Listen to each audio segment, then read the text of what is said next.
All right, welcome back to the channel. So we are here in downtown San Antonio at a place called Hayes Bridge. Really is just a bridge over some train tracks and some other stuff, but they have a skating park right next to it and a great view of the city. So I thought of coming down here and kind of do this intro for this vlog, which is a cash game at Rustlers. I had a good time. I mean, it's always a good time there. Like I said, I don't have to worry about paying hourly or anything like that. Basically $10 at the door, maybe a little pricey, but you don't have to worry about hourly. I mean, you can't beat that and you still get the same action. I do have some other vlogs coming up where I am visiting other places, don't get me wrong. I have a little stockpile of footage that I have, so I have to use them. I do post on social media my wins, losses, whatever it case to be, especially my stories of some tournaments that I've been doing lately and cash games that's been going on. Head over there, follow me so you can keep up to date, at least on those. Like I said, if you have any suggestions, anything like that for this vlog, for my play,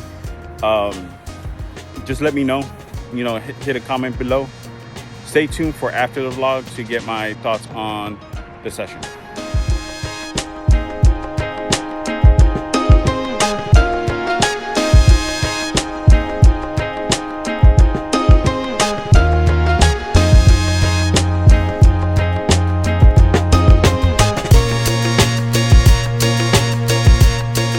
Alright, ladies and gentlemen, welcome back to the channel.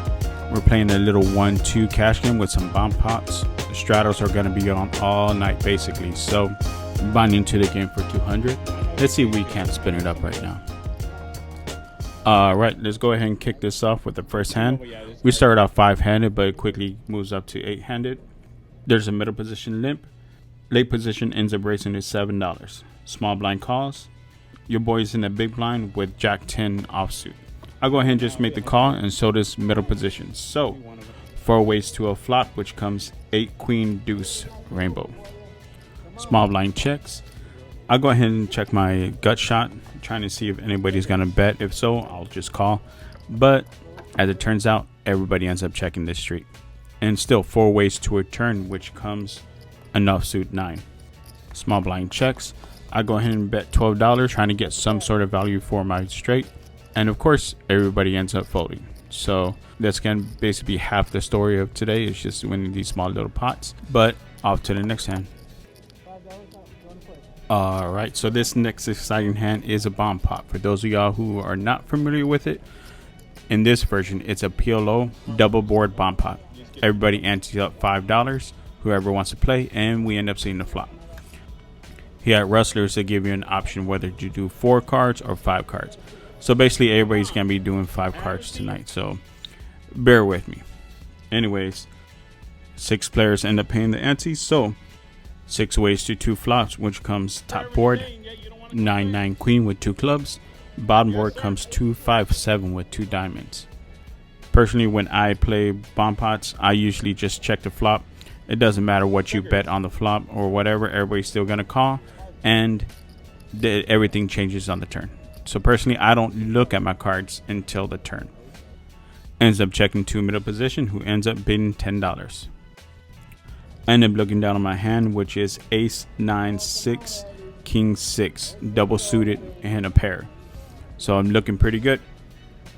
Late position and the button end up making a call. Small blind ends up having other ideas. He goes all in for $20. Everybody but early position ends up making a call.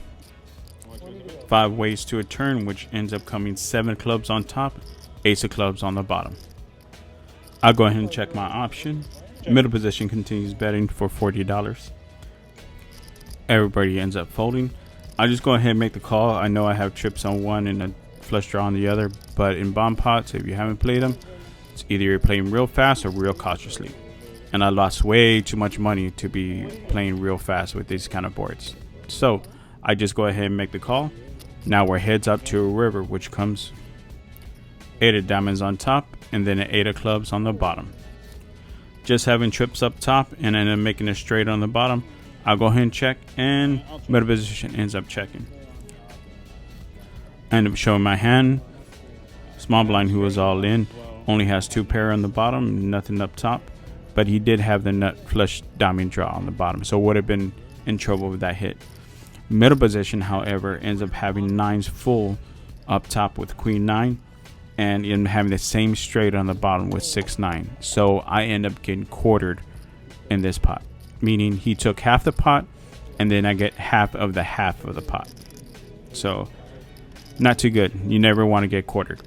At least it's something, but still, you never want to get quartered. Alright, so the next hand of note is going to be an interesting one.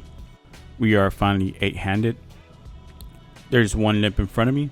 I'll go ahead and raise from middle position with pocket jacks. I raise it to 25. Ends up folding to the big blind, who ends up 3-betting me to 50. Now big blind ends up being a tight player. He's playing very, very straightforward as it is. And then, like, again, I don't know why people just raise the minimum. But that's just me. Being in his position, being in the big blind, I would have made it something like maybe 75, maybe 100.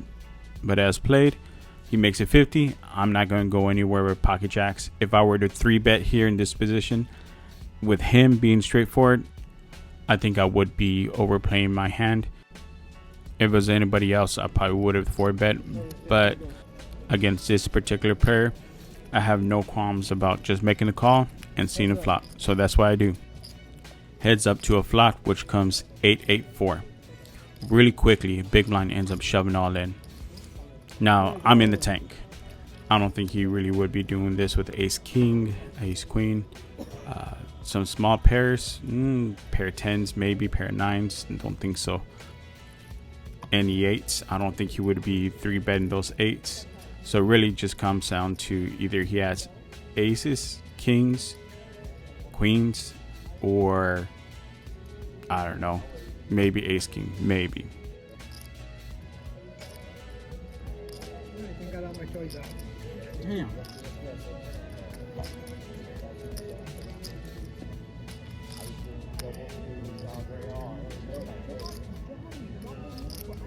Doing anything else.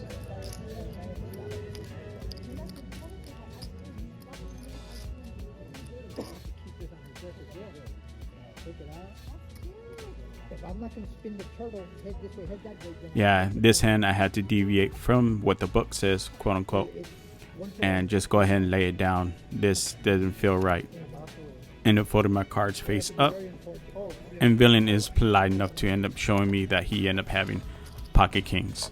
So maybe a little exploited there, folding jacks on that kind of flop, but it was the right choice at that time, him having pocket kings. Yeah, this is gonna be one of them sessions. What is he at? No, yeah. Good. Yeah, jacks or yeah, kings. Yeah, kings. Moving right along to the next hand, ends up being a bomb pot. This time we're 6-handed. Just like last time, everybody anted up $5, and everybody gets to see 2 boards, which comes 5-9-2 with 2 diamonds on top, and king 10-9 with 2 clubs on the bottom. And I'm looking down on my hand, which is queen 9, king 3, 4, double suited. Ends up checking to late position, who ends up bidding $20. Don't think I can go anywhere with 2 pair on the bottom and a straight draw and a pair up top. And it doesn't look like I'm the only one, because small blind, me, and middle position end up making a call. Ends up being 4 ways to return, which comes a 10 of hearts on top and a beautiful jack of hearts on the bottom. So we end up making a straight on the bottom and have some back doors for the top as well. Ends up checking to late position, who ends up betting $75 this time. Folds around to me. I go ahead and make the call. I ain't going nowhere. But middle position ends up going all in for 80. We both end up making the call.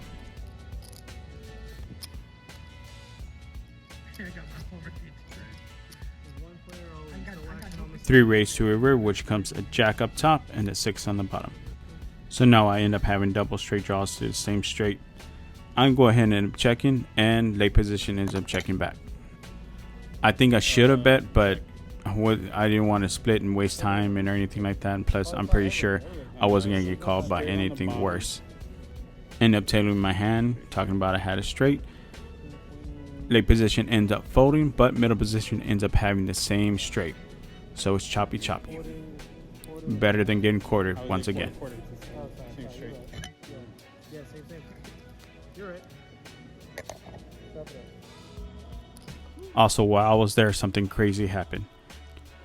Somebody ended up hitting a 500-1 royal flush at one of their UTH tables, paying out $2,500 off a $5 bet.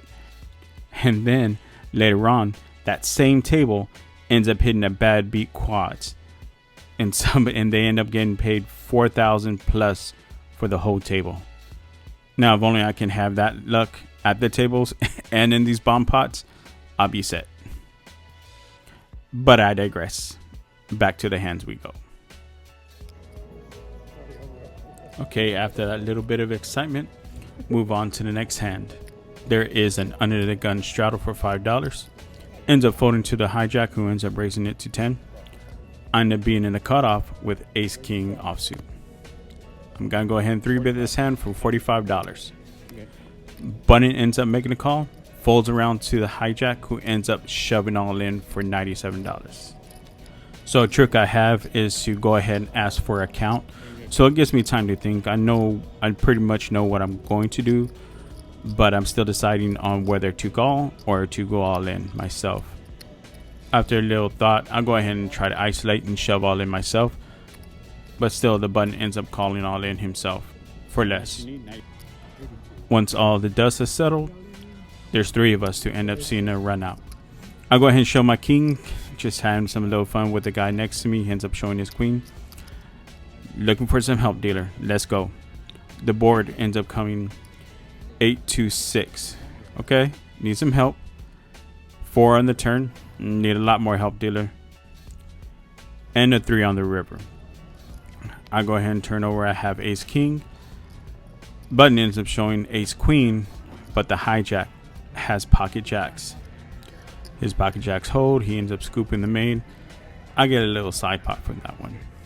Again, walking away with something, but I wish I would have had the main pot.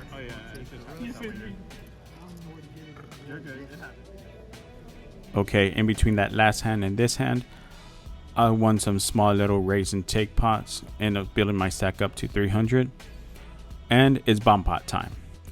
We end up being 7 ways to 2 boards, which ends up coming queen 4 king, 2 diamonds up top, jack 10 5 badoogie. Not surprisingly, ends up going checking this round. Still 7 ways to a turn, which ends up coming 8 of spades on the top and 2 of hearts on the bottom. So I end up making 2 pair up top and 2 pair on the bottom. These are not hands to go all crazy with, ladies and gentlemen. And thus, everybody ends up checking to the hijack, who ends up betting $10. The cutoff, big blind, me, and the low jack all have a little something, and we all make the call, which ends up being 5 ways to a river, which ends up coming king of clubs up top and king of hearts on the bottom.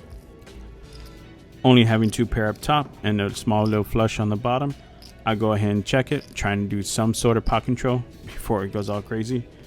Ends up checking around to the cutoff, who ends up betting $75. Ends up folding around back to me. I'll go ahead and make the call. Everybody else folds. So just me and the cutoff, who ends up showing queen 8 7 4 2 with 4 hearts. He ends up making a higher flush on the bottom and a bigger 2 pair up top. So we end up getting scooped in this hand.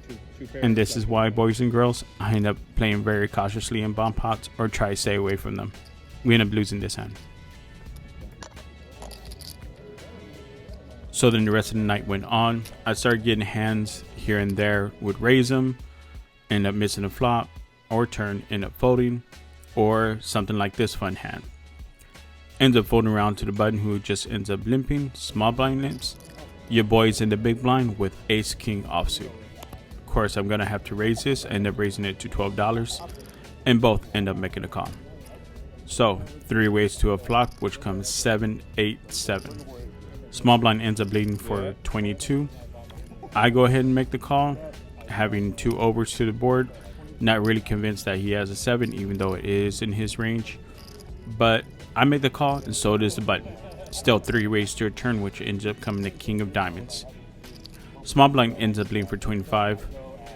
I debate on whether to call or raise. I don't think he has a 7, even though it's in his range. And if he's betting on an 8, he's going crazy with it. But I want to be heads up, so I'll go ahead and put in a raise to 80. 3 times his last bet, plus a little bit more because there's somebody else in the pot. The button ends up folding, and to my surprise, the small blind ends up folding. If he end up having a 7, all means he was probably going to get my money, but I'm lucky that they end up folding on this one. But hands like this, either me missing the flop or me making a hand like this, end up happening for like an hour before the next hand end up happening. Which ends up bringing our last hand of the night, which is a bomb pot again. I'm telling you, these bomb pots are going to kill me. We're 7-handed, everybody antes up.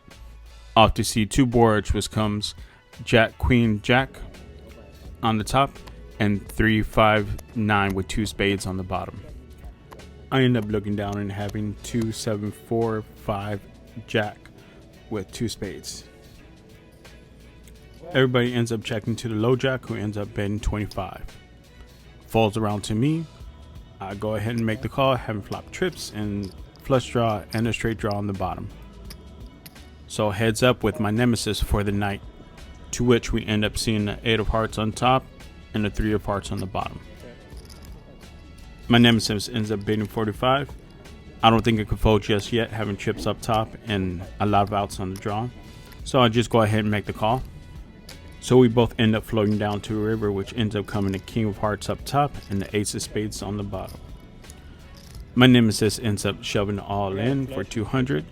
I go ahead and snap call, having rivered a straight on bottom and having trips up top.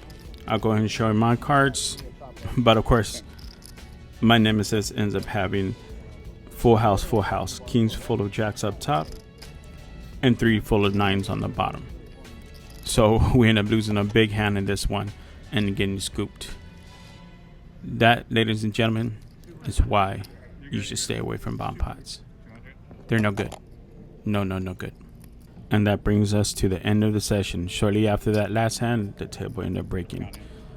Bought in for 200, cashed out 210. After a few hours of play and only winning $10, it was a tough battle. If you made it this far, thank you, and I hope you enjoy the hands. So yeah, those bomb pops, they end up getting me. Bought in for 200, cashed out 210, was up I think at 500 for at one point, but didn't do so well in those bomb pots. It is what it is, can't really say anything, but if you're trying to build a bankroll or trying to at least have fun, stay away from those bomb pots because they'll get you at the end.